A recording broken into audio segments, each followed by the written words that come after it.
ఒక రకమైనటువంటి మనస్తత్వం ప్రబలుతుంది. అదేంటంటే నేను చెప్పేదే ఎదుటి వాళ్ళు వినాలి, నేను చెప్పేదే రైట్, ఎదుటి వాళ్ళకంటే నాకే ఎక్కువ తెలుసు, నా మాటే నెగ్గాలి అనేటటువంటి ధోరణి క్రమక్రమంగా పెరుగుతుంది.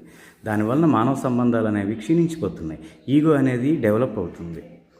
ఇంతకుముందు ఏంటంటే ఎదుటి వాళ్ళు చెప్పేదాన్ని మనస్ఫూర్తిగా స్వీకరించేవాళ్ళు.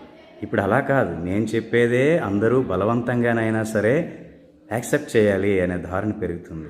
పైగా తన గురించి తన వాళ్ళ గురించి గొప్పలు చెప్పుకోవడం విపరీతంగా పెరిగిపోతుంది. దీనికి మహాభారతంలో శ్రీకృష్ణుడు ఒక చక్కనైన విషయం చెప్పాడు. తన గురించి తన వాళ్ళ గురించి ఎవరైనా చెప్తున్నారు అంటే అది ఆత్మహత్యతో సమానం.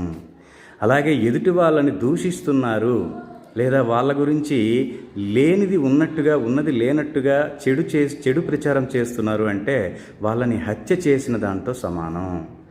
కాబట్టి ఫ్రెండ్స్, మనం మన అభిప్రాయంతో పాటు ఎదుటి వాళ్ళ అభిప్రాయాన్ని కూడా గౌరవిద్దాం, గుర్తిద్దాం, ఇగోలకు పోకుండా మంచిని స్వీకరిద్దాం, చెడుని గుర్తించి పక్కన పెడదాం.